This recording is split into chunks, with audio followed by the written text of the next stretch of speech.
Ariane Anemoyani, ce que vous inspirent ces images? Qu'est-ce qu'on fait?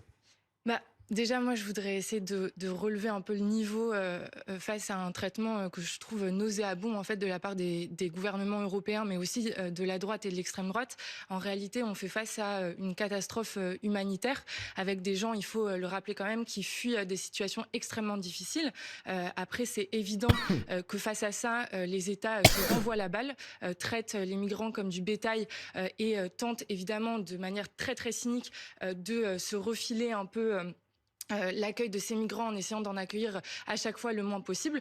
Mais en réalité, il faut quand même le rappeler, il y a un accord stratégique de l'ensemble des pays européens pour une politique très très répressive à l'égard Hmm. de ces migrations.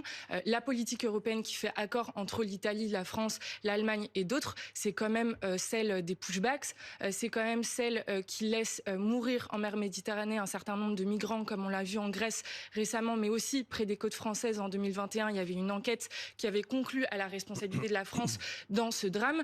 C'est la politique européenne qui externalise ses frontières pour laisser gérer à la Tunisie et la Libye ces migrants qui meurent de faim. Voilà, c'est ce que je disais, les gars. C'est ce que je disais. L'Union européenne donne de l'argent, aux pays africains justement pour empêcher cette arrivée de migrants dans le sol européen, quoi.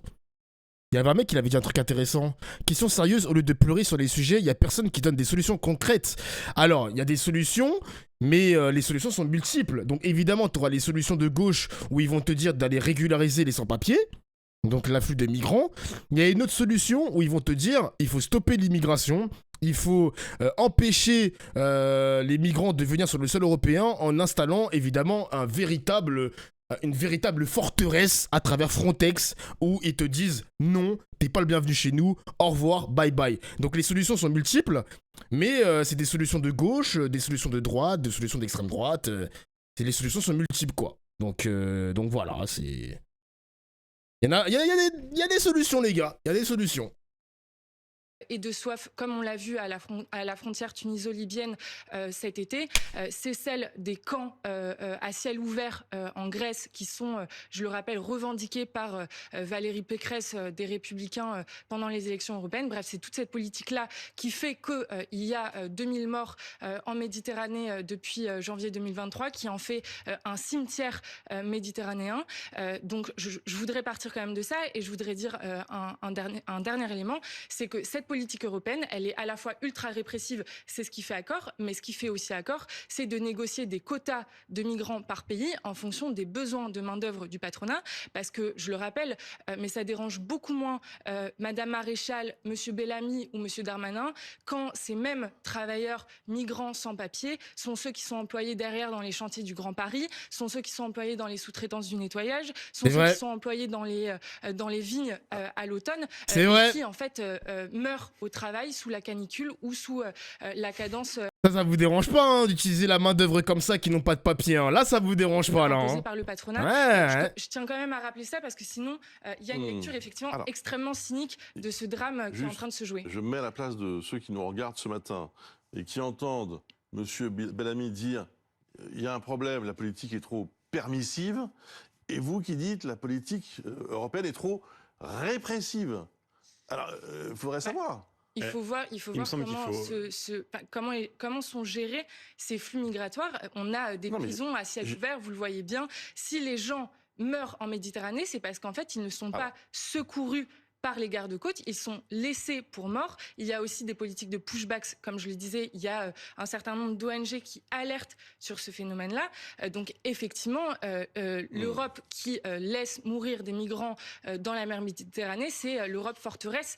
En Si vous réalité, renforcer les frontières, c'est ça qui crée ce type de drame. On va laisser M. Bellamy répondre. Si vous permettez, juste derrière vous, c'est intéressant de voir les chiffres hein, de ces dernières années. En réalité, les arrivées de migrants en Europe sont relativement stables hein, depuis 2016. C'était un peu plus qu'aujourd'hui, mais vous le voyez, voilà, depuis 2016-2017, les chiffres sont en, En baisse. relativement Stable. Qu'est-ce que vous répondez à ce que vous venez d'entendre? Le graphique que vous montrez, permettez-moi de le dire, ne montre que l'immigration illégale, je crois, parce qu'il y a Bien sûr. aussi des volumes d'immigration légale qui Absolument. ont atteint, y compris en France, des nombres absolument inédits. Ce que je réponds, c'est simplement, il faut juste revenir à la réalité. La politique ultra-répressive européenne à l'égard des migrants, ça n'existe pas. Aujourd'hui, la meilleure preuve de cela, c'est que vous avez des gens qui effectivement arrivent par milliers à Lampedusa, et ces gens, ils ne rentrent pas dans des prisons à ciel ouvert. D'ailleurs, une partie du problème, c'est qu'en réalité, ils vont être reconduits en Sicile ou sur le continent, et ensuite de cela, dans quelques jours, ils seront en train de circuler à la frontière de notre propre pays ou dans toute l'Europe.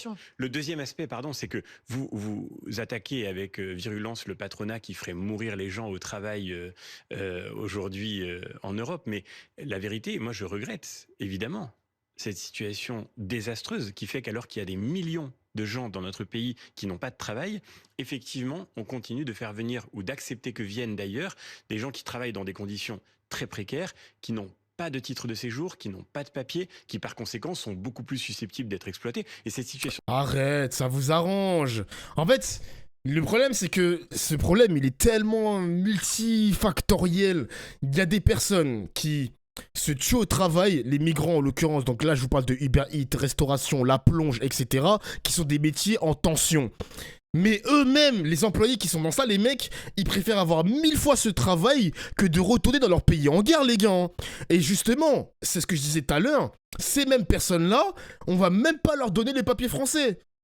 Ils veulent même pas régulariser leurs papiers alors que ces mecs-là, ils sont en train de carrer la France parce que personne ne veut ces métiers sous tension. C'est pas le... Je vais pas généraliser non plus, les gars, je vais pas tomber dans ce piège. Mais le français qui a un niveau de vie plutôt correct, mais malheureusement il est au chômage, il va pas se dire « Ok, je vais faire de la plonge ». Non, il voudra pas faire la plonge. Ça, faut savoir que ces métiers-là, ces métiers sous tension, comme on le dit, donc même dans les hôpitaux, etc., où t'as des métiers comme ça, où il y a personne qui veut le faire, les migrants, ils veulent bien le faire parce qu'ils préfèrent avoir cette situation-là que de retourner dans leur pays. Donc rendez-leur leurs papiers. Enfin, rendez-leur. Régulariser ces mecs. Ah oui, mon gars. C'est la crise pour tout le monde. Bah oui, parce que le mec qui est au chômage, qui a une situation plutôt correcte, il va pas se dire « Ah, je vais faire de la plonge. Ah, je vais travailler dans les hôpitaux, à nettoyer la merde des patients. » Non, j'ai le chômage indemnisé parce que j'ai des droits au chômage. J'en profite jusqu'à épuisement et en même temps, je vais me trouver un métier de ma stature. Je sais pas si vous voyez ce que je veux dire, les mecs. Ah ouais, c'est ça la vérité, c'est ça la réalité. Ah oui, ça c'est une réalité, les frères. Ah oui. Désastreuse, c'est vous qui l'organisez, c'est vous qui en êtes la complice. Le grand patronat est gagnant sur ça, hein. Ils sont gagnants. Des frontières, c'est-à-dire non pas une horrible chose de droite, mais tout simplement cette réalité basique qui fait qu'un pays sait qui a le droit de rentrer sur son sol et qui n'en a pas le droit. Et le jour où on aura de nouveau des frontières, il n'y aura plus un seul mort en mer Méditerranée. La vérité, c'est que les refoulements que vous évoquez sont... Moi, pour ma part, je n'ai aucun problème à le dire. Ils sont aujourd'hui illégaux, mais ils sont la condition pour que nous puissions de nouveau avoir les frontières. Il n'y a aucune raison que quelqu'un qui cherche à rentrer illégalement sur notre sol puisse le faire sans que nos États ne réagissent. Et si on accepte ça, c'est la fin de la situation. Elle le regarde même pas dans les yeux quand même. Je dis n'importe quoi, Dofla, il n'y a que le patron qui profite de ça, personne d'autre. Alors, j'ai jamais dit que les patrons n'en profitent pas. Les patrons en profitent certes, mais il n'y a pas que les patrons. Les gars, je vous garantis, je sais qu'il y a de l'exploitation, les mecs, je ne suis pas aveugle. Je sais qu'il y a de l'exploitation au niveau humain. Je ne suis pas fou, humaine, pardon. Mais je le répète encore et encore et encore, le migrant qui a la chance de travailler, même si c'est au black, il préfère avoir cette situation-là que de retourner dans leur pays. C'est la juste réalité, les mecs. Vous pouvez pas me retirer ça. Évidemment que le patron, il est 100% gagnant. Mais le migrant, il préfère avoir cette situation-là que l'inverse. Mais oui, les gars, sa vie, elle est 100 fois mieux que dans un pays en guerre. Arrêtez, les gars, arrêtez. Il a pas traversé la mer pour se dire « Ah, putain, j'ai pas de travail, nanani. » Il a la chance d'avoir un travail, il a la chance de faire de la plonge et de rencontrer des gens, avoir un peu de social, etc., etc. Et puis voilà, c'est tout, c'est comme ça. Il y avait un reportage en plus, l'année dernière. Non, il était pas à l'Elysée. Non, en gros, c'était un boulanger qui était migrant. Le boulanger, il a réussi à être formé par un autre boulanger, donc un peu plus vieux que lui. Il sait faire du pain, de la pâtisserie, chocolatine, etc., etc. Mais le mec, on lui a transmis le savoir et il est content. Et il était migrant, il avait même pas de papier, frère. Eh oui. Eh oui. Ah, vous l'avez le reportage, vous avez la ref, les gars. Ben voilà, vous êtes des bons, vous êtes des bons. Ah oui. C'était un Malien. Ouais, je crois que c'était un Malien. C'était un Malien, je crois. Oui, oui, oui, oui. Mais de là, tu dis pays en guerre, mais comment tu expliques qu'il y a pratiquement que des hommes? Ça, je l'ai dit hier. Il y a même un viewer qui m'a DM un semblant de réponse. Il m'a répondu, est-ce que tu prendrais si t'étais à la place des hommes, est-ce que tu prendrais le risque de traverser la mer avec ta femme et tes enfants? Et là, j'ai bugué. Quand le mec il m'a dit ça, j'ai bégayé. Voilà, je le dis, j'ai bégayé. J'étais en mode...